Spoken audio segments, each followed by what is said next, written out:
नमस्कार, कैसे हो बच्चों। आज हम लेके आए हैं अपना टॉपिक आवेग। इंग्लिश में से क्या कहते हैं? इम्पल्स। बहुत सारे टीचर बस एक छोटी सी डेफिनेशन बता के छोड़ देते हैं और बच्चों को बड़ा कंफ्यूजन रहता है कि संवेग क्या है, आवेग क्या है। तो चलिए आज आपका ये कंफ्यूजन दूर किए देते हैं, ठीक है। और एक और बात बच्चों, पहले भी कहा है, यहाँ मैं आपको 11वीं पास करने के लिए नहीं पढ़ा रही हूँ, मैं आपको पढ़ा रही हूँ फिजिक्स को जीना शुरू कर दो।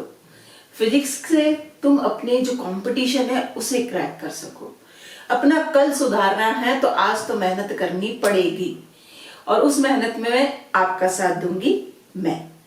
तो चलिए शुरू करते हैं। तो फिजिक्स है तो उसकी जो भी बात है वो हमारी निजी जिंदगी से जुड़ी है। अब जो ये आवेग होता क्या है, क्या भला है ये आवेग।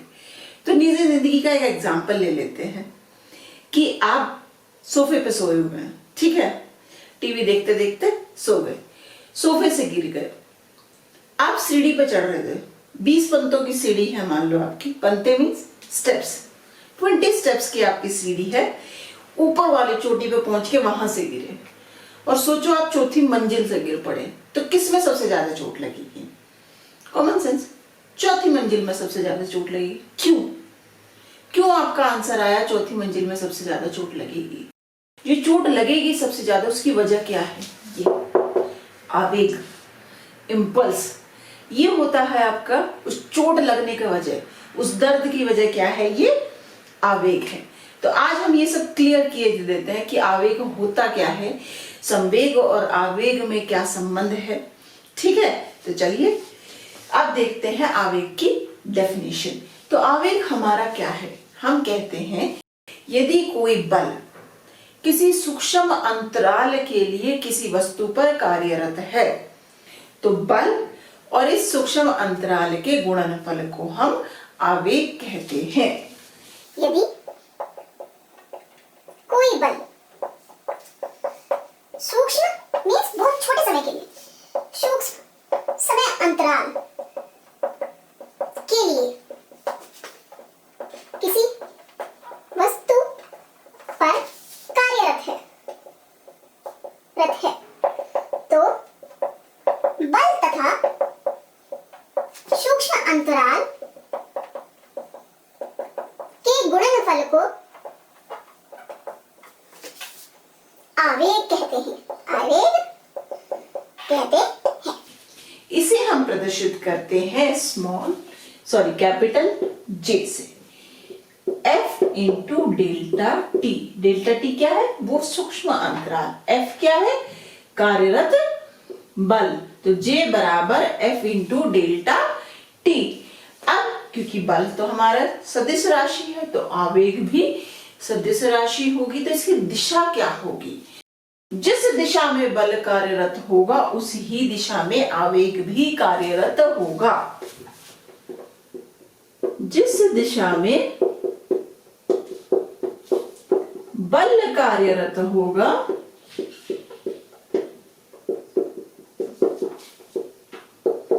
आवेग भी उसी दिशा में कार्यरत होगा। तो एक सिंपल लैंग्वेज में हम आवेग को क्या कहते हैं? बल का जो प्रभाव होता है वो आवेग होता है। किसी वस्तु पर बल का प्रभाव आवेग कहलाता है। Impact of force is called impulse. तो आवेग हमारा क्या हो गया? आवेग हुआ बल का प्रभाव, इम्पैक्ट असर, उस बल का कितना असर हुआ। Impact of force is called आवेग। तो आवेग हमारा किस पर निर्भर करता है? बल पर, कितना बल लग रहा है और इस समय अंतराल पर। अब इसमें एक और चीज होती है, हमारा जो न्यूटन की गति का दूसरा नियम है वो क्या कहता है? F बराबर डेल्टा पी बटे डेल्टा टी। ये मान अगर हम यहां रखते तो क्या आएगा? J बराबर F का मान रख दो, डेल्टा पी बटे delta T into delta T. Delta T से डेल्टा टी कैंसिल, तो जे हमारा किसके बराबर हो गया? आवेग संवेग परिवर्तन के। आवेग किसके बराबर हो गया? संवेग परिवर्तन के। तो जहां संवेग में परिवर्तन होगा वहां आपका आवेग भी आएगा, और जितना संवेग में परिवर्तन होगा उतना ही आपका आवेग भी होगा। अब इसमें एक और चीज, जो ये हमारा बल लग रहा है, बाह्य बल जरूरी तो नहीं एक ही लगे, कई सारे भी तो लग सकते हैं, ठीक है ना। तो जब बहुत सारे बल लगेंगे तो हम क्या लेते हैं? हमेशा उनका एवरेज ले लेते हैं। तो हम ये भी कह सकते हैं एफ एवरेज बराबर डेल्टा पी बटे डेल्टा टी, करेक्ट। तो जे को हम क्या बोल सकते हैं? जे बराबर एफ एवरेज। अगर सूक्ष्म समय अंतराल के लिए कई सारे बल लगे हैं तो उनका हम एवरेज ले लेंगे, तो F average into delta T, एक ये हो गया। तो आवेग हमारा संवेग परिवर्तन के बराबर भी होता है, और कार्यरत बल गुणा सूक्ष्म समय अंतराल के बराबर भी आपका आवेग होता है। अब इसमें देखते हैं कि अगर हमारा ये बल F कांस्टेंट है समय के सापेक्ष, कांस्टेंट मींस नियत है, या परिवर्ती है मींस वेरिएबल, परिवर्ती मींस वेरिएबल, चेंज हो रहा है, और हमें नहीं पता किस पैटर्न में चेंज हो रहा है, कभी घट रहा है कभी बढ़ रहा है, ऐसा कुछ है, तो कैसे होगा हमारा जे, हम कैसे निकालेंगे? तो पहला, जब F हमारा कांस्टेंट है, कांस्टेंट मींस नियत, तो अगर आप F और T के बीच में ग्राफ खींचोगे तो कैसा आएगा? ये T समय लगा लिया हमने x अक्ष के अनुदिश, यहां हमने बल F लगा दिया y अक्ष के अनुदिश। हमने कहा कि F हमारा कांस्टेंट है, मींस समय के साथ F नहीं बदल रहा है। अगर किसी वस्तु पे 10 न्यूटन का बल अभी लगा है तो 1 घंटे बाद भी 10 न्यूटन का बल ही लग रहा है, तो ग्राफ खींचोगे तो कैसा आएगा? ऐसे स्ट्रेट लाइन। भाई देखो 1 मिनट पे भी 10 न्यूटन, 2 मिनट पे भी 10 न्यूटन, 3 मिनट पे तो स्ट्रेट लाइन आ गई। अगर मैं इसे ऐसे एक रेखा खींच दूं तो ये इस ग्राफ से घिरा हुआ क्षेत्रफल हो गया हमारे पास, करेक्ट। नाम दे दो ओ ए बी सी। अब आवेग हमारा क्या होता है? F इंटू डेल्टा टी, या F इंटू जो समय अंतराल है हमारा। अब देखो F क्या है यहाँ पे? F ये है, OC लिख लो या AB लिख लो, हमने लिखा OC। डेल्टा टी क्या है? 0 समय से लेके यहां तक का समय अंतराल, OA। और अगर यहां से देखो तो क्या है ये? OC इंटू OA, आयत OABC का क्षेत्रफल हुआ, आयत OABC का क्षेत्रफल। तो हम क्या कह देते हैं? आवेग किसके बराबर होगा? ग्राफ FT द्वारा घिरे क्षेत्रफल के बराबर भी होगा। ये हमारा यूज होगा जब हम क्षेत्रफल, सॉरी आपको ग्राफ के न्यूमेरिकल दिए होंगे तब हमारा ये फॉर्मूला यूज होगा। तो आवेग किसके बराबर होता है? FT ग्राफ द्वारा घिरा क्षेत्रफल। और अब आवेग हमारा संवेग परिवर्तन के बराबर भी होता है, तो इसे हम, तो हमारा संवेग परिवर्तन भी किसके बराबर हो गया? FT ग्राफ द्वारा घिरा क्षेत्रफल, ठीक है। दूसरा केस ले लेते हैं, उसमें भी हमारा अब क्या है? F अनुक्रमानुपाती T है। तो जैसे जैसे समय बढ़ रहा है आपका बल भी बढ़ रहा है, तो उसका ग्राफ कैसा हो जाएगा? कुछ ऐसा सा, ये F ले लो, ये T ले लो, ग्राफ कुछ ऐसा सा हो जाएगा, करेक्ट। अब निकालो इसमें आवेग क्या होता है? F into delta T. F कितना है? यहां से लो, अगर ये लाइन खींच दो O A B, करेक्ट। अगर हम F निकालते हैं तो F हमारा क्या आ जाएगा? AB बटे 2, करेक्ट। देखो यहां से F हम कैसे निकाल सकते हैं? भाई F हमारा AB है, ये टोटल अगर लो तो F हमारा AB है, OT हमारा क्या है? OA, पर घिरा हुआ क्षेत्रफल कितना है? इतना ही तो है जो हमने लिया, हमने तो लिया OB इंटू OA, हमने पूरा क्षेत्रफल लिया, पर यहाँ पे F क्या है, ये जा रहा है, घिरा हुआ क्षेत्रफल है, तो क्या 1/2 हो जाएगा, 1/2 OA इंटू AB, 1/2 आधार गुणा ऊंचाई, क्या हो गया, त्रिभुज का क्षेत्रफल, त्रिभुज OAB का क्षेत्रफल। तो कोई भी ग्राफ हो F और T का आवेग दिया है, तो जो आपका ग्राफ है उससे घिरा हुआ जो क्षेत्रफल है वो निकाल दो, आपका आवेग निकल आएगा, और साथ ही साथ संवेग परिवर्तन, सब ध्यान रखो, संवेग नहीं, संवेग परिवर्तन भी निकल आएगा। नेक्स्ट केस लेते हैं, जब F हमारा परिवर्ती हो। नेक्स्ट केस में जब हमारा F परिवर्ती हो, ऐसे तो लिखेंगे नहीं, आई थिंक ऐसे लिखेंगे, इंग्लिश में क्या कहेंगे, वेरिएबल। वेरिएबल है, इसका मतलब हमें नहीं पता है कि समय के साथ वो कैसे बढ़ रहा है या घट रहा है, तो समय के साथ उसका बिहेवियर क्या है। ये बल है, ये समय t, हमने कोई ये ग्राफ ले लिया, कुछ ऐसा सा है, लिटरली हमें नहीं पता कि वो कैसे बिहेव कर रहा है समय के साथ में। तो इसके लिए अगर आपको J निकालना है, J मतलब टोटल क्षेत्रफल आपको निकालना पड़ेगा। तो अब हम क्या करेंगे, हमने एक स्ट्रिप काट ली है, ठीक है, इसे हमने कह दिया डेल्टा T1। तो इस स्ट्रिप के लिए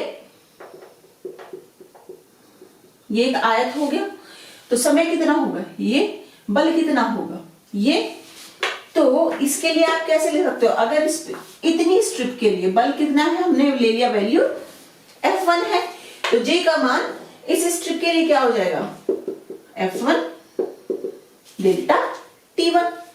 ऐसे ही मैं एक और काट लू यहां पे,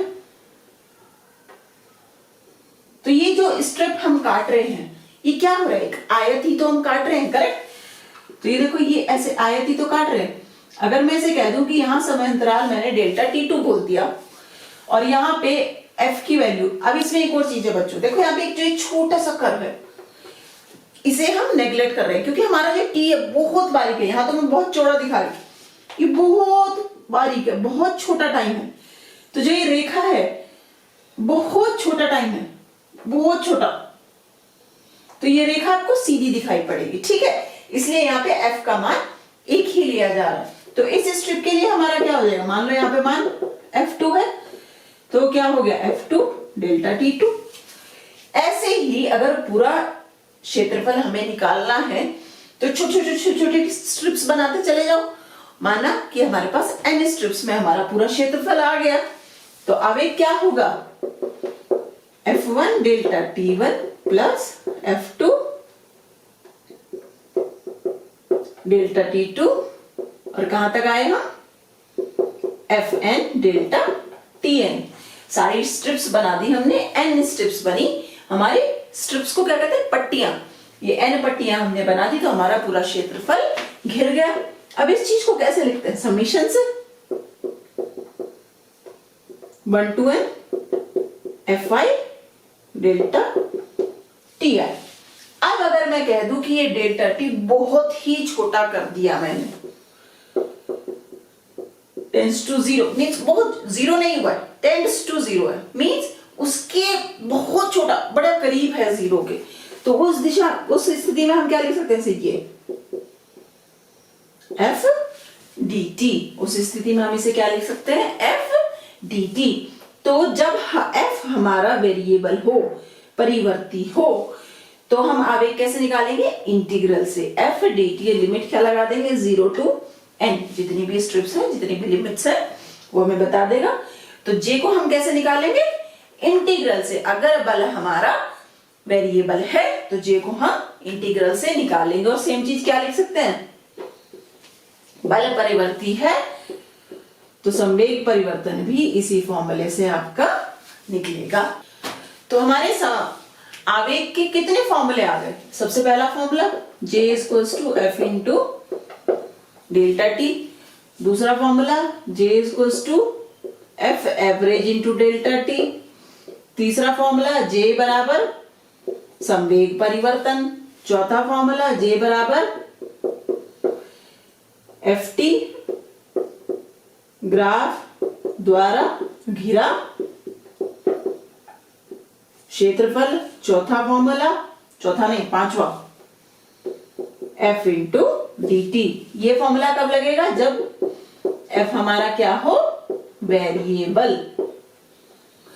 ये सारे फॉर्मूले, सॉरी ये वाला सारे फॉर्मूले, ये तीन, F जब कांस्टेंट हो। ये कब लग जाएगा? F आपका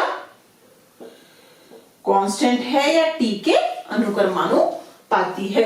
तो आवेग निकालने के ये हमारे 5 फॉर्मूले हैं। तो चलिए अब देखते हैं इसका प्रभाव हमारे दैनिक जीवन में कैसे होता है। मान लो ये एक बिल्डिंग है, ठीक है, 10 माले की मान लो, ठीक है, 1 2 3 4 5, चलो 6 माले की मान लो। हमारे यहाँ पे 6 खिड़कियां बनी हमसे। यहाँ पे हैप्पी सिंह जी हैं जो किसी को इंप्रेस करने के लिए एज पे खड़े होके स्टंट मार रहे हैं, ठीक है। हैप्पी सिंह जी हैप्पी। क्या हुआ कि ये यहाँ खड़ा था, तो इसका मतलब रेस्ट पे है, तो इसका प्रारंभिक वेग तो 0 हुआ, बैलेंस बिगड़ा और हैप्पी सिंह जी नीचे गिरना शुरू। तो कैसे गिरेंगे हैप्पी सिंह जी? ऐसे, correct, no more happy, correct. Happy Singh ji गिरना शुरू हो गए। प्रारंभिक वेग 0 है, कुछ द्रव्यमान होगा, हमने मान लिया द्रव्यमान m है। तो गिरने से बिल्कुल जमीन टच करने से एकदम पहले हमने ले लिया कि जो हमारे हैप्पी सिंह जी कुछ ऐसे से हो गए, ठीक है। यहां तक पहुंचने में उसने v वेग उसे मिल गया, 0 से v तक वेग बढ़ चुका है। तो इतने समय में यहां से यहां तक पहुंचने में उसका संवेग कितना हुआ? mv। तो अगर मैं बल लगाऊं यहां से यहां तक पहुंचने में कितना हो जाएगा? F1 कह लो, डेल्टा P बटे डेल्टा T, ठीक। अब देखो यहां पे 0 है और mv तक पहुंच गया, तो mv माइनस 0 mv हो गया। डेल्टा टी समय 0 से मैंने कहा कि भाई 5वें वाले के नीचे तक आने में उसे 1 मिनट लगी, 60 सेकंड, ठीक है। तो बल हुआ इतना mv बटे 60। अब यहां तक तो उसे कुछ दर्द नहीं हो रहा, बिल्कुल सतह से बिल्कुल ऊपर, ठीक है। हम अब क्या बोल रहे हैं? सतह से बिल्कुल ऊपर। जब वो यहां जमीन से बिल्कुल ऊपर है और जमीन पे नीचे पहुंचते तो वेग कितना होता है? एकदम से 0। तो फिर से संवेग बदला, उसका कितना हो गया अगली बार? mv से 0 हो गया माइनस mv, और सतह के एकदम पास में सेकंड से भी कम टाइम लगेगा। तो यहां फोर्स कितनी हो गई? F2 अगर मैं कह दूं डेल्टा P बटे डेल्टा T, माइनस दिखाएगा इसकी दिशा को, F अभी तक नीचे लग रहा था, अब उसके ऊपर लगेगा F जाके। mv डेल्टा T मैंने कह दिया 1 सेकंड में मैं बहुत ज्यादा बोल रही हूं, 1 सेकंड टाइम उसे लगा, 1 सेकंड। बताओ कौन सा बल ज्यादा है? mv बटे 60 या mv बटे 1? तो जब हैप्पी सिंह जमीन पे गिरेगा तो उसे बहुत ज्यादा बल लगेगा, एकदम से बहुत ज्यादा झटका लगेगा। तो जिसकी वजह से या तो वो हॉस्पिटल पहुंचेगा या वो सीधा भगवान जी के पास, ठीक। तो ये है, ये क्या हो रहा है यहां नीचे? बल का प्रभाव। भाई इस बल का प्रभाव यही हुआ ना कि ये हॉस्पिटल पहुंच गया। और बल का प्रभाव क्या कहते हैं? आवेग। कितने आवेग से वो धड़ाम से नीचे गिरा, ठीक है। तो बल के प्रभाव का हम कहते हैं आवेग, और इस बल के प्रभाव की वजह से ही ये हॉस्पिटल पहुंच जाएगा। अब अगर इसमें कोई एक काम करते कि किसी को दिख गया हैप्पी सिंह जी का बैलेंस बिगड़ा, तो उन्होंने क्या करा? नीचे बहुत मोटा गद्दा लगा दिया, इतना मोटा लगा दिया कि जितना एक फ्लोर है, इतना मोटा गद्दा इन्होंने लगा दिया। तो अब सोचो जब हैप्पी सिंह आके इस पे गिरेगा तो क्या होगा? वो नीचे नीचे नीचे गद्दा ऐसे दबता चला जाएगा। तो मान लो यहां आके वो रुका, करेक्ट, यहां आके रुका, तो अब उसका संवेग यहां आके 0 हुआ, यहां v था, यहां आके 0 हुआ, तो अब बल कितना लगेगा? देखो टाइम, मान लो इसे यहां तक आने में 30 सेकंड लग गए, तो अब बल कितना हुआ? mv बटे 30। इससे एकदम से 30 गुना कम हो गया, तो चोट उसे नहीं लगेगी, क्योंकि उसका संवेग धीरे धीरे घटा, धाड़ से 0 नहीं हुआ, धीरे धीरे उसका संवेग घटा, तो अब उस पे बल कम लगेगा और हैप्पी सिंह जी गद्दे पे गिरेंगे। मोटे गद्दे की बात हो रही है, बहुत मोटे गद्दे पे गिरेंगे तो बच जाएंगे। या यही होता है ना, नीचे ट्रैम्पोलिन लगा देते हैं। ट्रैम्पोलिन क्या होता है? जिसके ऊपर आप ऐसे जंप करते हो, बाउंसी होता है, ठीक है ना? तो उसमें क्या होगा, अब धीरे धीरे धीरे धीरे नीचे जाओगे बहुत, तो आपका संवेग धीरे धीरे शून्य होगा, एकदम से शून्य नहीं होगा।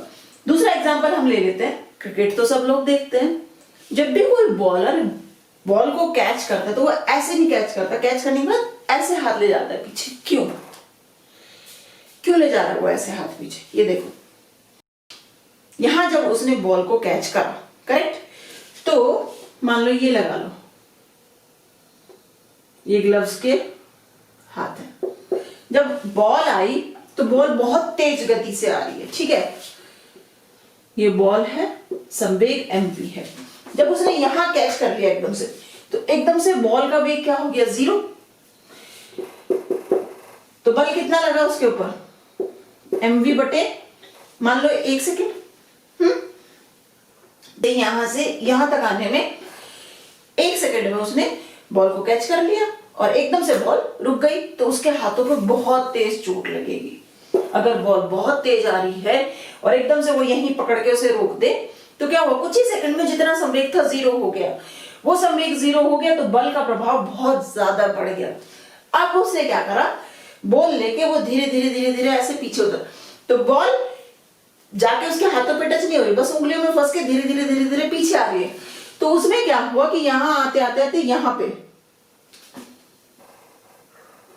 यहां कहीं पे बॉल का संवेग 0 हुआ, और मान लो उसे लगे इस काम को करने में कितने, चलो 10 मिली सेकेंड लगे, तो F बराबर क्या हो गया? 10 मिली सेकेंड। तो अब क्या हुआ? उसका जो बल हुआ, बल का प्रभाव 10 गुना कम हो गया। बल का प्रभाव 10 गुना कम होते क्या होगा? उसके हाथों में चोट नहीं लगेगी। तो जब भी कुछ भारी चीज कैच करते हैं, ठीक है, कोई चीज बहुत तेज आ रही है, आप उसे कैच करोगे, अब यही के यही कैच कर लोगे तो आपको बहुत दर्द होगा। और उसमें एक और चीज हो सकती है, मान लो आपने यहीं के यहीं बॉल कैच कर ली, तो कई बार क्या होता है, बॉल आई धड़ाम भाग। क्यों? बॉल आई तेज संवेग से, बॉल ने आपके हाथों पे बल लगाया, आपके हाथों ने भी बॉल पे बल लगाया, और लगाया गया बल इतना ज्यादा था कि बॉल आई, टच करी और फिर से बाहर, कैच ड्रॉप हो गया। तो ये एग्जांपल्स हैं आपके, बड़े ही प्यारे प्यारे और भी एग्जांपल्स हैं। पढ़ के देखना अपनी बुक में, डेली लाइफ में सोच के देखना कि कहाँ कैसे कैसे चीजें होती हैं। फिजिक्स को हमेशा अपनी लाइफ से रिलेट करो, कहाँ कितना कैसे क्यों, सोच के देखो क्या कुछ हो रहा है क्या हमारी डेली लाइफ में। मोटी मोटी डेफिनेशन पढ़ लोगे बच्चा, फिजिक्स समझ नहीं आएगी। फिजिक्स को अपनी जिंदगी में उतारो, तब आपको वो समझ आएगी। तो अब हम करते हैं कुछ अच्छे से न्यूमेरिकल्स। सो नेक्स्ट न्यूमेरिकल हमारे पास क्या है कि ये एक फुटबॉलर है, ये यहाँ पे खड़ा है और इसने इस बॉल को किक करा जो कि रेस्ट पे है। बॉल का द्रव्यमान इन्होंने हमें दिया कितना है, 0.2 किलोग्राम। और ये जो बॉल है किक करने के बाद 5 मीटर प्रति सेकंड के वेग से जाती है। किक करने से पहले बॉल क्या है, रेस्ट पे है, विराम पे है, तो यू कितना हो गया 0, 5 मीटर प्रति सेकंड। इसने कहा कि जो ये किक है, जब ये किक मार रहा है उस टाइम पे 10 मिली सेकंड तक इसका पैर बॉल को टच करता है। इसका मतलब फोर्स कितनी देर तक लग रही है, 10 मिली सेकंड तक। डेल्टा टी हमारे पास क्या हो गया, 10 मिली सेकंड, ठीक है। तो इन्होंने हमसे पूछा आवेग बताओ कितना होगा, मींस जे संवेग परिवर्तन कितना होगा, और एवरेज बल कितना होगा, ये तीनों चीज हमें निकालनी है। चलो भाई शुरू करते हैं। सबसे पहले हम क्या निकालेंगे, हमें ये भी नहीं पता, ये नहीं पता, तो ये भी नहीं निकाल सकते, पर डेल्टा पी तो हम निकाल सकते हैं। डेल्टा पी कैसे निकालेंगे, M V minus M Q, ठीक है ना। एम कितना है 0.2, वी कितना है 5 माइनस 0, 5 दूनी 10, 1.0 न्यूटन सेकेंड, इतना उसका संवेग परिवर्तन होगा। आवेग कितना हो जाएगा, हम जानते हैं आवेग हमारा संवेग परिवर्तन के बराबर होता है, 1.0 न्यूटन सेकेंड। थर्ड हमें निकालना है एवरेज फोर्स कितनी होगी। जे क्या होता है, याद करो formula, F average into T. तो एफ एवरेज क्या हो गया, जे बटे टी। जे कितना है 1, टी कितना है 10 मिली सेकेंड, 10 की घात -3। हमेशा मिली हो उसे पूरे में चेंज कर लो, 1000 बटे 10, तो कितना हुआ 100 न्यूटन का बल उस पे लगेगा। कितना ज्यादा बल लगाया उसने, ठीक है। तो ऐसे बड़े प्यार प्यारे सिंपल सिंपल न्यूमेरिकल्स बनेंगे इसमें। नेक्स्ट न्यूमेरिकल में इन्होंने कहा 1 किलोग्राम का एक हथौड़े से एक नगण्य द्रव्यमान की कील के माथे पर 10 मीटर प्रति सेकंड के वेग से आघात करके उसे एक लकड़ी के गुटके में 10 सेंटीमीटर की गहराई तक धंसा दिया जाता है। ज्ञात कीजिए आघात मींस इंपैक्ट के दौरान कील में उत्पन्न त्वरण क्या होगा, आघात अवधि क्या होगी और बल का आवेग क्या होगा। तो इन्होंने हमें क्या दिया, ये एक गुटका है, ठीक है, ये एक हमारी कील है, ये ऐसे यहाँ पे लगी हुई है। तो जब ये हथौड़े से हम इस पे वार करते हैं तो जो कील है वो नीचे धंस जाएगी, इतना धंस गई नीचे। इन्होंने कहा ये कितनी है 10 सेंटीमीटर। अब जब हथौड़े ने इसके ऊपर आघात किया तो कील की रफ्तार क्या दी इन्होंने 10 मीटर प्रति सेकंड की रफ्तार से हथौड़ा आया, उतनी ही रफ्तार से ये भी नीचे जाएगी। तो u कितना हो गया 10 मीटर प्रति सेकंड। अब देखो कील धंस के रुक गई तो कुछ वेग से चली, फिर वो रुक गई, तो v कितना हो गया 0। कितना धंसी 10 सेंटीमीटर, तो कितनी दूरी चली कील 10 सेंटीमीटर,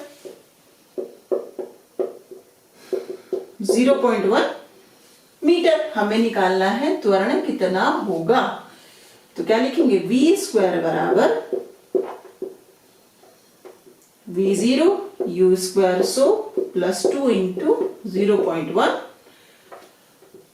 s।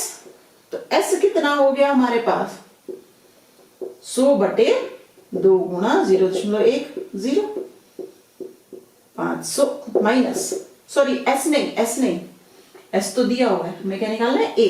त्वरण कितना हुआ -500 मीटर प्रति सेकंड स्क्वायर। तो एक्चुअली कील में क्या हो रहा है, माइनस आ रहा है। माइनस त्वरण नहीं होता है, क्या होता है मंदन। कील चली और फिर रुक गई, तो कील में त्वरण नहीं मंदन उत्पन्न हुआ, ठीक है। सेकंड इन्होंने पूछा कि आघात की अवधि क्या होगी, मींस टी कितना होगा। फिर से निकाल दो, v बराबर u प्लस एटी, v हमारा 0, u हमारा 10 माइनस 500 इंटू टी। तो टी कितना हो गया 10 बटे 500, तो 1 बटे 50 सेकंड। ये हुई हमारी आघात की अवधि।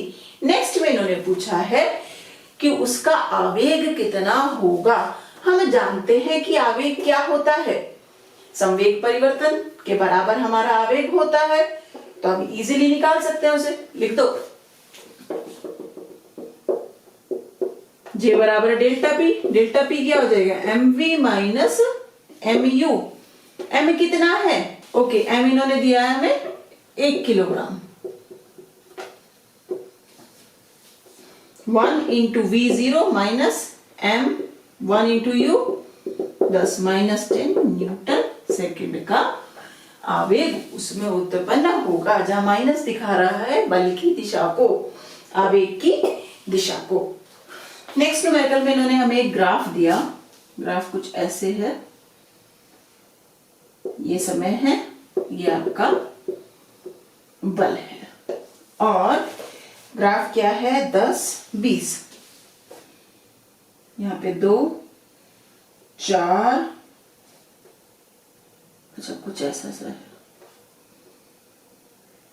6 और ये 8 पे, 0 2 4 6 8 सेकंड पे। और यहाँ पे है कितना 10 न्यूटन, और यहाँ पे दिया है इन्होंने 20 न्यूटन। इन्होंने बताया, पूछा दिए गए बल समय वक्र से आवेग का परिमाण ज्ञात कीजिए। तो आवेग हम कैसे निकालते हैं, दिए हुए क्षेत्रफल जो ग्राफ है उसके द्वारा घिरा क्षेत्रफल। घिरा क्षेत्रफल क्या है, ये सारा अंदर का। अगर ध्यान से देखोगे तो यहां पे हमारे पास क्या है, एक ये त्रिभुज है, एक ये त्रिभुज है, और ये बीच में हमारे पास क्या है, दिखाई दे रहा है ना क्लियर, आयत हो गया। ठीक है, अगर मैं इसे नाम दे दूं ओ ए बी सी डी और ई, तो आवेग हमारा क्या हो जाएगा, यहां पे जे बराबर क्या हो जाएगा, एफ टी ग्राफ द्वारा घिरा क्षेत्रफल। कौन कौन से क्षेत्रफल है, त्रिभुज ओ ए ई, त्रिभुज ओ ए ई का क्षेत्रफल प्लस आयत ए बी डी ई का क्षेत्रफल प्लस त्रिभुज बी सी डी का क्षेत्रफल। निकालो, त्रिभुज का क्षेत्रफल क्या होता है, 1 बटे आधार गुणा ऊंचाई, 1 बटे ओ ए इंटू ए ई। आयत का क्या होगा, एक भुजा गुणा दूसरी भुजा, A B into B D. तीसरे त्रिभुज का आधार गुणा ऊंचाई, आधार क्या है बी सी, ऊंचाई क्या है बी डी। सबके मान रख दो 1/2। ओ ए कितना हो गया, ओ ए हुआ 0 से 4 तक, तो 4 माइनस 0। ए ई कितना हो गया, ए ई कितना है 20 न्यूटन। ए बी कितना हुआ 6 माइनस 4, देखो ए बी इतना है बस, तो इतने में से इतना घटा दो, ए बी आ जाएगा। ओ बी में से ओ ए बी क्या है हमारा, ओ बी माइनस ओ ए, 6 माइनस 4 इंटू एफ क्या है हमारा 20 प्लस 1/2। बीसी कितना है, बीसी फिर से ओसी माइनस ओबी 8 माइनस 6। बीडी कितना है, बीडी फिर से 20 न्यूटन। कर दो सॉल्व, ये 10 हो गया, 10 4 40 प्लस 6 में से 4 गए, कितने बचे 2, 2 गुणा 2 40 प्लस 10, 8 में से 6 गए 2, 10 दूनी 20, 40 40 20 80 100 Newton second answer. Next numerical है हमारा AIPMT 2014। ये तो तुम्हें सबको पता होगा ना, AIPMT आजकल आपका नीट हो गया, पहले AIPMT होता था, MBBS अलग होता था। ठीक है, तो इसमें इन्होंने हमें एक ग्राफ दिया। ग्राफ कैसा है, कुछ ऐसा सा, ठीक। और इन्होंने हमें दिया ये T है, ये बल F आपका लग रहा है ऊपर नीचे की तरफ को, 0 2 4 6 और 8, और ये कितना 0 3 6, ये 3 6 पे है, ये 3 पे है, ये नीचे कितने हैं -3, फिर आपका -6। तो इन्होंने पूछा है समय t बराबर 0 से 8 सेकंड तक के अंतराल में कण के संवेग में क्या परिवर्तन है। अब हमें पता है कण का संवेग परिवर्तन किसके बराबर होता है, आवेग के, और वो किसके बराबर होता है, ग्राफ द्वारा घिरे क्षेत्रफल के। ठीक है, टोटल निकालना है 0 से 8, तो ये वाला ग्राफ भी, ये वाला ग्राफ भी, ये वाला ग्राफ भी, तीनों का निकालना है। तो संवेग परिवर्तन क्या हो जाएगा, डेल्टा पी। अगर मैं इन सबको कुछ नाम दे दूं, यहाँ पे नाम दे दिए O A B C D E F G H, correct. तो अब लिख दो, किसके बराबर होगा, त्रिभुज OAB का क्षेत्रफल प्लस ये क्या है, आयत BCDE का क्षेत्रफल प्लस आयत EFGH का क्षेत्रफल निकालो भाई। त्रिभुज का क्षेत्रफल क्या होगा, 1/2 आधार गुणा ऊंचाई, 1/2 OB इंटू AB प्लस इसका BC इंटू CD प्लस अगले का EF इंटू FG। चलो सबके मान रखो, 1/2 OB कितना हुआ, OB ये 2 - 0 2,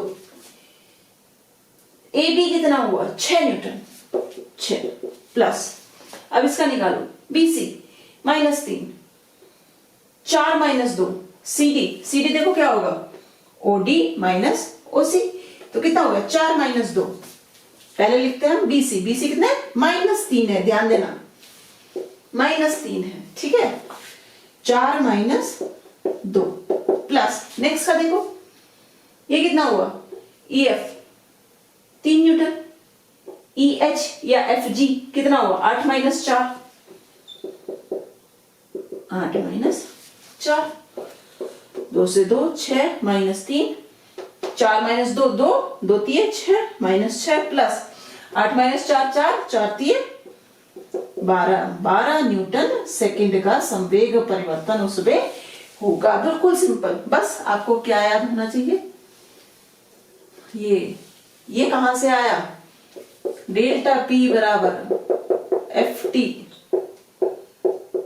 ग्राफ द्वारा घिरा, इस फॉर्मूले से आया ना क्षेत्रफल। नेक्स्ट एग्जांपल में इन्होंने हमें दे दिया कि हमारा एक बल्लेबाज है और जब वो बॉल को हिट करता है तो उसके ऊपर वो बल लगाता है 5t²। तो इन्होंने कहा 10 सेकंड में कितना आवेग उत्पन्न होगा, t बराबर क्या है 10 सेकंड। अब हमें जे का फॉर्मूला लगाना है, कौन सा लगाएंगे, देखो यहाँ पे t समय के साथ बदल रहा है बल, t पे निर्भर कर रहा है ना, t 1 सेकंड तो ये 5, t 2 सेकंड तो ये 20, करेक्ट। क्या लगेगा, इंटीग्रल f dt लिमिट क्या होंगी 0 से 10, 0 से 10 कितना है 5t² dt, इंटीग्रल क्या हो जाएगा t³/3। अगर किसी को ये समझ नहीं आ रहा है कैसे आया, तो इसके लिए आप वीडियो देखो प्लीज, उसमें बताया है डिफरेंशियल की एक अलग से वीडियो बनाई है, इंटीग्रल की एक अलग से वीडियो बनाई है। तो रख दो, 3 तो बाहर आ जाएगा, 5/3 10³ - 0 तो 5 कितना हुआ 10 का क्यूब है, 10 धाम 100 धाम 1000/3 5000/3 न्यूटन सेकंड का आवेग उसमें उत्पन्न हो जाएगा। नेक्स्ट न्यूमेरिकल में इन्होंने कहा 2 बिलियर्ड गेंद जिनमें प्रत्येक की सहित 0.05 किलोग्राम है, मीनिंग क्या दे दिया, उसका द्रव्यमान कितना है 0.05 किलोग्राम है।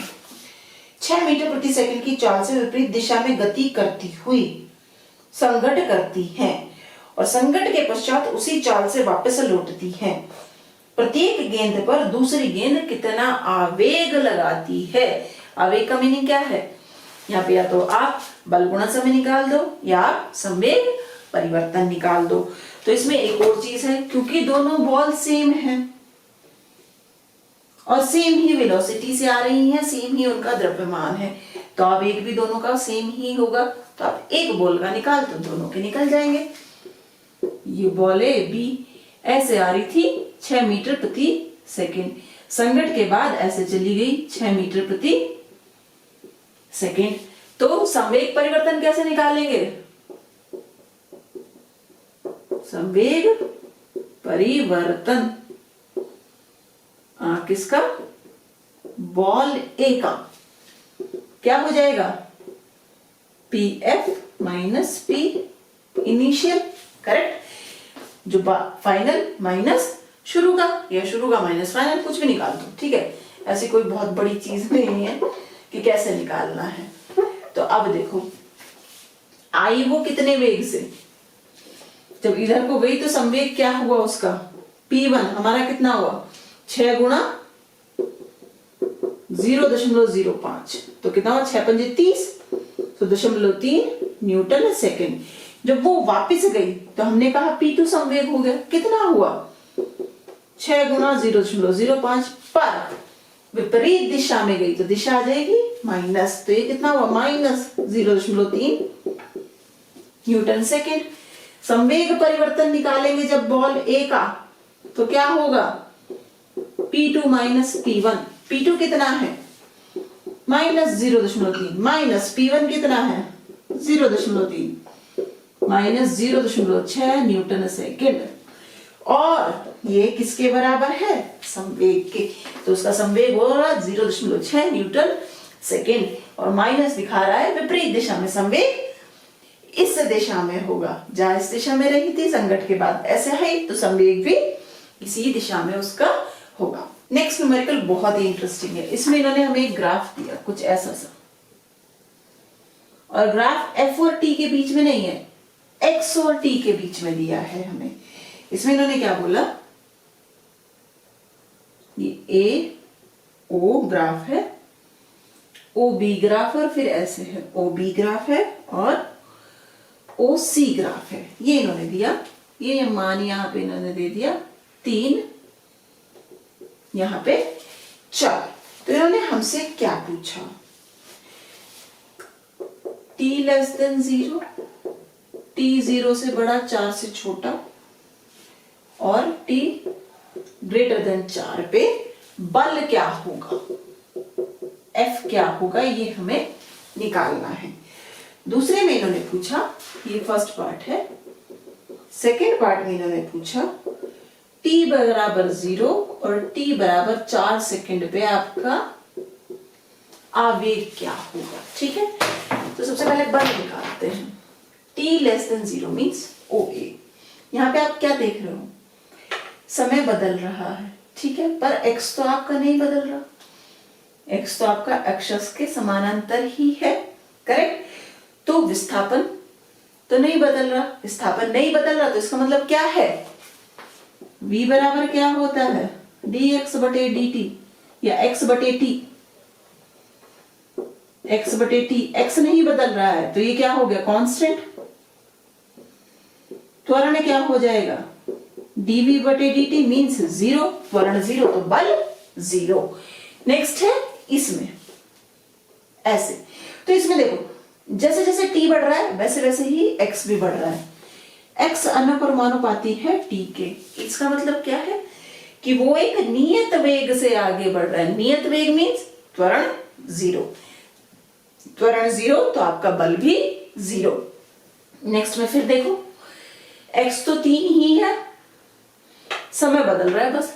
विस्थापन तो नियत है, विस्थापन नियत निश्चित है, तो वेग भी क्या हुआ? नियत। वेग नियत हुआ तो क्या हुआ? त्वरण 0, तो लगने वाला बल 0। तो तीनों स्थितियों में बल कितना है आपका? 0। चलो अब नेक्स्ट देखते हैं, t बराबर 0 पे आपका आवेग कितना होगा। यहां उसने पूछा कि आपका आवेग क्या होगा, तो इसमें पहले निकालो कि आपका t बराबर 0 से पहले वेग क्या था, t बराबर 0 के बाद वेग क्या था। t बराबर 0 से पहले इसका वेग कितना था? भाई समय तो 0 है ना, तो वेग भी कितना हुआ? 0 हुआ। तो t बराबर 0 के लिए u क्या हो गया? 0। v कितना होगा, t बराबर 0 के बाद v ये है। अब इसमें देखो कैसे निकालोगे, ग्राफ से याद है, xt ग्राफ में वेलोसिटी निकालनी बताई थी। अगर ऐसे है तो वेलोसिटी क्या निकालते थे, इसका स्लोप, मीनिंग ये बटे ये बटे ये करके वेलोसिटी निकाल लेते थे। तो यहाँ पे v क्या हो जाएगा, ये कितना है, ये तो 4/3 dx बटे dt हमने निकाल लिया, 4/3 होगा, 3/4 सॉरी।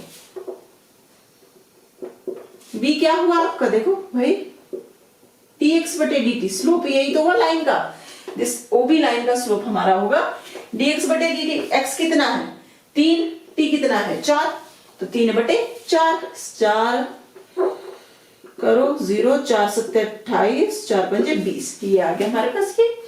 तो चलो अब निकालते हैं। जे पूछा है, जे क्या होगा, संवेग परिवर्तन। संवेग परिवर्तन क्या होगा, mv माइनस mu। अब m कितना है, चेक करो, 4 kg इन्होंने m दिया है, m है 4 kg, 4 गुणा 0.75 माइनस 4 गुणा 0, 4 5 20, 4 7 28 और 2 30, 3 न्यूटन सेकेंड आंसर। t बराबर 0 पे क्या होगा, t बराबर 0 मीन्स 4 से पहले कितना है वेग 0.75, तो t बराबर 4 के लिए u कितना हो गया 0.75 बन गया। 4 के बाद क्या है उसका वेग, देखो नियत समय में समय चल रहा है पर विस्थापन नहीं बढ़ रहा, इसका मतलब पिंड हमारा स्थिर है, तो v क्या हो जाएगा 0, स्थिर है तो वेग तो 0 हुआ ना भाई। तो अब निकालो, j बराबर दोबारा से delta p mv minus mu, m कितना है 4, u कितना है 0 माइनस 4 गुणा 0.75 मीनिंग 3.00 न्यूटन सेकेंड आंसर। तो जरूरी नहीं वो आपको ft का ही ग्राफ दे, वो xt, vt, at कोई भी ग्राफ दे सकता है, आपको उनसे निकालना आना चाहिए, इसलिए मैंने ये क्वेश्चन पिकअप किया। नेक्स्ट बहुत ही अच्छा न्यूमेरिकल है, इसमें इन्होंने कहा कोई बल्लेबाज किसी गेंद को 45 डिग्री के कोण पर विक्षेपित कर देता है। ऐसा करने से वह गेंद को आरंभिक चाल जो 54 किलोमीटर प्रति आवर है, u कितना दे दिया 54 किलोमीटर प्रति घंटा, तो इसे 54 गुणा 5/18 कर लो, 9 दूनी 18, 6 निम 54, 3 5 दिए 15 मीटर प्रति सेकंड हो गई। इसमें कोई परिवर्तन नहीं करता। गेंद को कितना आवेग दिया जाता है, जे पूछा उसने, कितना होगा यह हमें निकालना है। गेंद का द्रव्यमान दिया इन्होंने 0.15 किलोग्राम। तो इसमें इन्होंने क्या दिया है, देखो सबसे पहले तो क्या बोला, बॉल ऐसे आई, उसने हिट करा, जिस वेग से आई उसी वेग से उसने उसे वापस भेज दिया, और ये तो जो बीच का कोण है ये 45 दिया है, कुछ ऐसे से। बॉल आपकी ऐसे आई u वेग से, उसने हिट करा ऐसे, बल F लगा और वो ऐसे इधर चली गई u वेग से ही, ये थीटा, ये भी हमारा थीटा। तो सबसे पहले अब हम क्या करेंगे, हम इसके घटक निकालेंगे, ठीक है ना, तभी तो हम निकाल पाएंगे कि हमारा आवेग निकालना। आवेग कैसे निकालेंगे हम, संवेग परिवर्तन से, ठीक है ना। तो इसमें करो, ये थीटा है तो ये भी थीटा होगा, ये क्या हो जाएगा u cos थीटा, तो इसका निकालो क्या आ जाएगा, ये भी तो थीटा ही है, ये u cos थीटा और ये u sin थीटा। देखो बच्चों आप चाहो तो यहाँ पे बना सकते हो, पर मैं यहाँ इसलिए दिखा रही हूँ जिससे कि अलग अलग आपको दिख सके। अब आवेग हमारा क्या होता है, संवेग परिवर्तन, J बराबर डेल्टा P, और डेल्टा P क्या हो जाएगा PF माइनस PI। अब ये तो प्रारंभिक है, ये अंतिम है, तो पहले अंतिम का लिखेंगे। P क्या होता है m इंटू V, वेग परिवर्तन कितना है, देखो V कितना है हमारे पास ये x और y दोनों दिशाओं में, तब हमारे वेक्टर्स आ जाएंगे। तो सबसे पहले देखो x अक्ष का माइनस x में u cos theta minus u cos theta i plus ये प्लस में है u sin theta j minus, फिर से हम pi निकालो इनिशियल u cos थीटा। अब आपका u cos थीटा किसमें, प्लस x दिशा में है, u cos थीटा i, ये किसमें, प्लस में, plus u sin theta j। खोल दो इसे, क्या आ जाएगा, minus M u cos theta i plus m u sine theta j minus M u cos theta i plus m u sine theta j. क्या कैंसिल हो रहा है, इससे कैंसिल, ये हो गया, कितना बचा, माइनस 2mu cos थीटा आई। तो जे आ गया, पर हमें क्या निकालना है, परिमाण। परिमाण निकालेंगे तो ये ले लो इसका मोड, इसका मोड लोगे तो क्या आ जाएगा हमारे पास, 2mu cos थीटा। अब इसमें देखो इन्होंने हमें टोटल दिया है 45, इसका मतलब 2 थीटा बराबर 45 है, तो थीटा कितना होगा, 45/2 22.5, मान रख दो सारे, 2m 0.15/100 गुणा u कितना है 15 cos 22.5। जब आप इसे सॉल्व करोगे तो आंसर कुछ आएगा आपके पास 4.16 न्यूटन सेकेंड आंसर। तो बहुत अच्छा न्यूमेरिकल है, बहुत अच्छे कॉन्सेप्ट का न्यूमेरिकल है, और इस टाइप का न्यूमेरिकल आपका कंपटीशन में भी आया हुआ है। तो इसे आप खुद से भी सॉल्व करके देखो, तब ज्यादा बेटर क्लियर होगा। तो अब एक न्यूमेरिकल आपको होमवर्क में दे रही हूँ, स्क्रीन पे आपको न्यूमेरिकल दिख रहा है, वो आपका नीट में आया हुआ है, सेम इसी कॉन्सेप्ट पे बेस्ड है। ये न्यूमेरिकल समझ आ गया, ऐसे सॉल्व कर लिया अच्छे से तो उसे भी कर पाओगे, ठीक है। तो आंसर अपना कमेंट बॉक्स में जरूर लिखना, और नेक्स्ट वीडियो में आपको इस न्यूमेरिकल का सॉल्यूशन मिलेगा। तो आज के लिए इतना ही, पढ़ते रहिए, खुश रहिए, जल्द मिलेंगे नेक्स्ट वीडियो में।